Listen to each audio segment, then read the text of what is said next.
ఏమైంది ఆనంద? అక్క, శరణ్య ఇక్కడ కనిపించట్లేదు.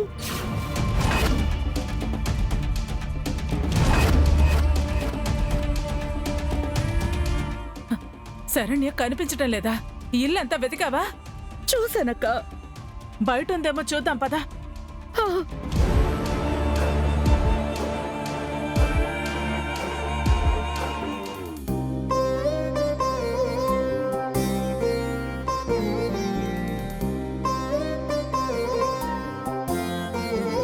శరణ్య! అమ్మా శరణ్య! శరణ్య! శరణ్య! అక్క, నువ్వు అటు వెళ్ళి చూడు, నేను ఇటు వెళ్ళి చూస్తాను. సరే అమ్మా. శరణ్య! శరణ్య! శరణ్య!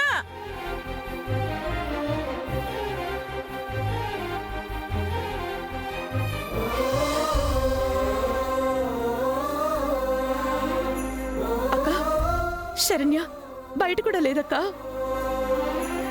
రాత్రంతా దర్శన్ గురించి ఆలోచిస్తూ ఉంది. మనతో కూడా చెప్పకుండా ఇప్పుడెక్కడికి వెళ్ళుంటుంది? హ.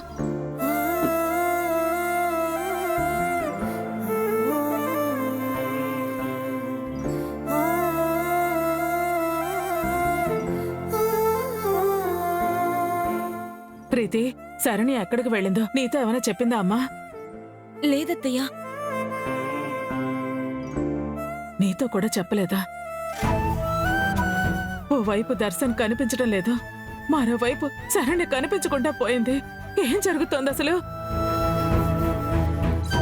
అయినా దర్శన్ పుట్టినరోజు వేడుకలు బాగా జరిగాయని ఆనందం ఎంతోసేపు లేకుండా పోయింది. ఎందుకిలా జరుగుతోంది?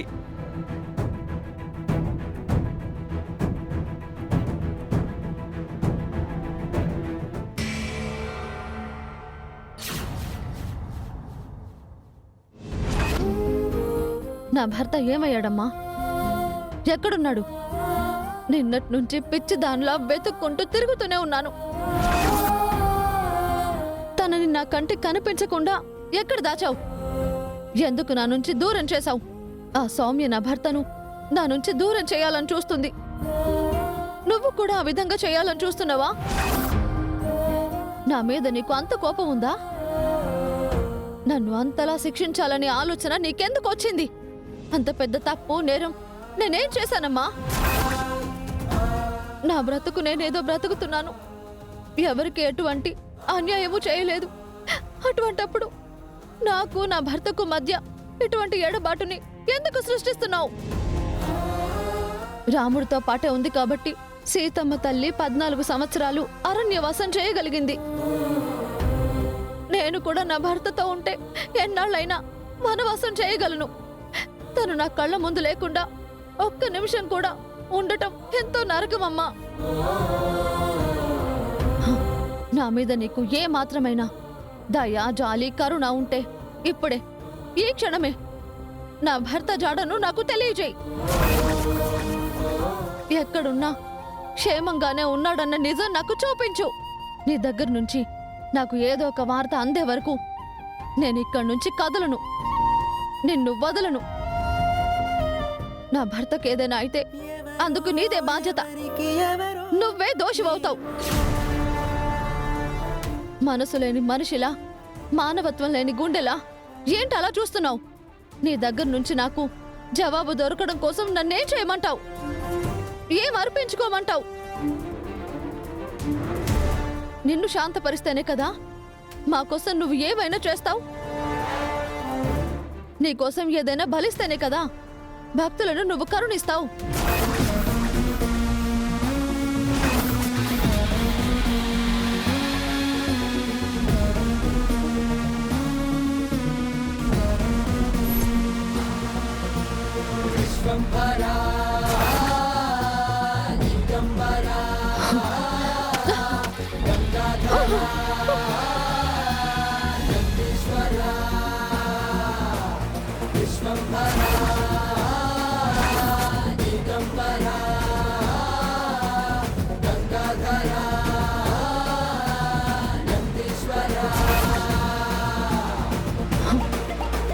అందుకో ఈ రక్త తర్పణం. చెయ్యి నాకు న్యాయం. ఆనంద, ఫోన్ చేసావా? చేశానక్క. రింగ్ అవుతుంది గాని లిఫ్ట్ చేయడం లేదు. ఇంకోసారి చేయమ్మా.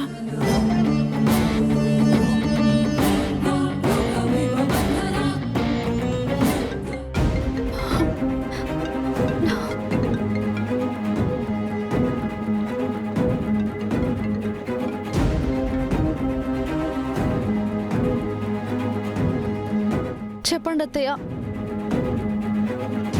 ఎక్కడున్నావు శరణ్య? నీ గురించి కంగారు పడుతున్నావు. ఫోన్ కూడా నువ్వు లిఫ్ట్ చేయడం లేదు. నా భర్త జాడ తెలియజేయమని అమ్మవారిని వేడుకుంటున్నాను. గుడిలోనైనా నాకు న్యాయం జరుగుతుందేమోనని ఆశతో వచ్చాను. ముందు నువ్వు ఇంటికి రామ్మా. రానత్తయ్య. శరణ్య, మా మాట విను. ముందు నువ్వు ఇంటికి రా, మాట్లాడుకుందా. దర్శన్ గురించి తెలియందే నేను రానక్క. దర్శన్ ఆనవాళ్ళు తెలిసినట్టు పోలీసుల దగ్గర నుంచి కబురొచ్చిందమ్మా. పుట్టినరోజు నాడు నేను పెట్టిన గొలుసుని కానిస్టేబుల్తో పంపించారు. అది దర్శన్దే. పోలీసులు తమ గాలింపుని మరింత ఎక్కువ చేస్తున్నారు. నువ్వు తొందరగా ఇంటికి రామ్మా. అయితే నేను మరోసారి లోయ దగ్గరికి వెళ్తాను. లోయ దగ్గర అంతా గాలించడం జరిగిందంట. యాక్సిడెంట్ అయిన కారుంది గాని దర్శన్ చనిపోయినట్టు నిర్ధారించలేదు. దర్శన్ వైపుకు వెళ్ళినట్టు అడుగుజాడలో కనిపించాయంటున్నారు.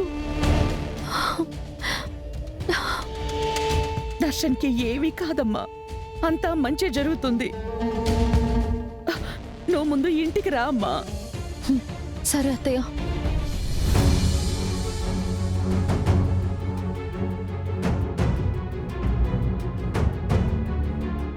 నా మొర నాలకించి నా భర్త చనిపోలేదన్న వార్తను నాకు తెలియజేశావు. కృతజ్ఞరాలిని తల్లి. నా దర్శనం ఎక్కడికి వెళ్ళినట్టు, ఎవరి దగ్గర ఉన్నట్టు?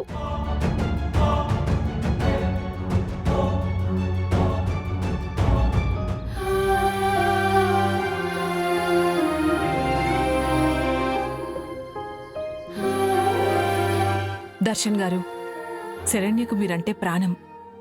మీరు కనిపించకుండా పోయేసరికి మీ గురించి ఎంతగా అల్లడిపోతుందో నాకు తెలుసు. అన్ని గండాలు దాటించి మిమ్మల్ని తీసుకెళ్లి తనకప్పగిస్తాను.